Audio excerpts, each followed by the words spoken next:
Halo teman-teman, di sini saya akan menjelaskan tentang masalah analisa gas darah ya.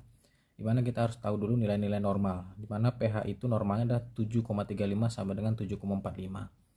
PaCO2 itu 35 sama dengan 45. HCO3 itu 22 sampai dengan 26. Dimana kalau seandainya semakin ke kiri ya, untuk pH itu dia akan semakin asam. Ke kanan dia akan semakin basah. Nah, PaCO2 ini semakin ke kiri dia akan kebalikannya, dia akan semakin basah, ke kanan dia akan semakin asam. HCO3 sama dengan pH, semakin ke kiri dia semakin asam, ke kanan dia akan semakin basah. Oke. Nah, kemudian PaCO2 itu menggambarkan tentang respiratory, HCO3 itu menggambarkan dengan metabolik. Oke ya. Nah, di sini saya punya contoh di mana pH-nya adalah 7,22. 7,22 itu berarti dia maksudnya di mana? Di bawah ya. Di bawah 735. Maka di sini adalah kita buat dulu bagannya atau tek-tek tuh ya. Asam. pH-nya asam berarti ya. Berarti di sini pH. Oke. Kemudian PaCO2-nya 49. 49 dia semakin ke kanan ya. Berarti di sini juga asam, PaCO2. Asam. HCO3-nya adalah 24. 24 antara rentan dan antara normal ya. 22 sampai dengan 26 ini berarti normal. Kita letakkan di sini HCO3. Nah, ini bacanya seperti apa? Ini kita bisa ambil garis ya. Jika dia asam ya, pH-nya asam, maka disebut dengan asidosis ya. Asidosis. Kemudian PaCO2 itu menggambarkan apa? Respiratory. Respiratory. Nah, yang jadi permasalahan ini terkompensasi atau tidak? Jelas tidak ya. Nih, kita baca di HCO3. Karena dia nilai HCO3-nya normal. Bagaimana kalau seandainya dia terkompensasi? HCO3-nya harusnya lebih dari 26 atau 28 contohnya. Maka dia berubah di sini contoh. HCO3-nya berubah di sini. Maka dia akan berbunyi asidosis respiratory terkompensasi sebagian. Seperti itu ya. Bagaimana cara menentukan analisa gas darah itu terkompensasi sebagian atau penuh? Ya, oke, kita lihat dulu contohnya ya. Di sini kita contohnya pH itu adalah 7,20. 7,20 pH-nya itu masuknya ke mana? Ke asam ya. Asam kita tulis di sini pH ya. pH. Oke.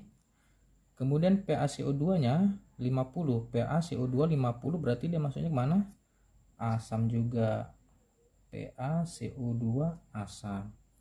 HCO3-nya berapa? 28. 28 berarti masuknya ke basah. HCO3 ya. Nah, kasus seperti ini maka kita bisa ambil kesimpulan ya. Menentukan asidosis atau alkalosis itu kita harus melihat dari nilai pH-nya. Kemudian yang satu garis dengan pH itu apa gitu ya. Nah, ini satu garis dengan pH itu adalah PaCO2. Kita tahu bahwasanya PaCO2 itu hubungannya dengan respiratory. HCO3 hubungannya dengan metabolik.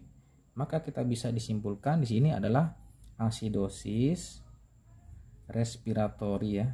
Respiratory. Nah, terkompensasi atau tidak? Nah, ini terkompensasi sebagian. Bagaimana ngelihatnya? Lihatnya adalah dari nilai HCO3-nya yang ada di posisi basah seperti ini. Ya. Kalau dia tidak terkompensasi bisa di sini normal seperti itu ya.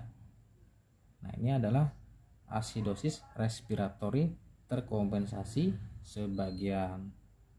Terkompensasi setengah ya. Oke. Lanjut, ini adalah kasus yang kedua. pH-nya 7,36. 7,36 ini dalam rentang normal. Nah, kita tulis ininya dulu ya. pH normal, ternyata pH-nya normal. Kemudian PaCO2-nya berapa? 50. 50 itu berarti kan asam. PaCO2-nya asam ya. Asam.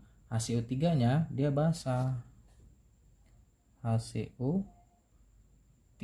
Nah, ini gimana bacanya? Normal. Nah, jadi pada dasarnya untuk menentukan dia itu asidosis atau alkalosis, kita harus lihat dari pH. Nah, kalau pH-nya normal, maka kita harus lihat kecenderungannya ya. di sini nilai pH itu ada rentan 7,35 sampai dengan 7,45. Kita ambil tengah-tengah, nilai paling normalnya adalah 7,40 ya. Nah, 7,36 ini dia cenderungnya kemana? Ke 35 atau ke 45? Kalau ke 35 maka pH-nya kita bisa pindahkan ke sini ya. pH. Nah, ini kan ketemu nih. Ini satu garis dengan pH ya. Nah, kita bisa baca di sini asidosis ya. Asidosis respiratory. Asidosis respiratory. Kok asidosis? Ya, ini hanya sebenarnya ini normal pH-nya. Cuman kita untuk menentukan asidosis atau alkalosis ya. Nah, kalau satu garis seperti ini satu garis juga kan. Sebenarnya kan pH-nya normal. Tetapi ada kecenderungannya dia mendekati ke asidosis. Maka kita masukkanlah, pindah ke sini jadi pH-nya untuk menentukan penyebutannya dia asidosis atau alkalosis. Ini jatuhnya adalah asidosis respiratory, terkompensasi sebagian, tidak terkompensasi, atau terkompensasi penuh. Ya, ini adalah jawabannya adalah terkompensasi penuh. Kok bisa? Ya, karena pada dasar nilai pH-nya adalah normal ya. Asidosis respiratory terkompensasi penuh gitu kawan-kawan. Ada yang masih bingung? Boleh di komen-komen. Semoga membantu.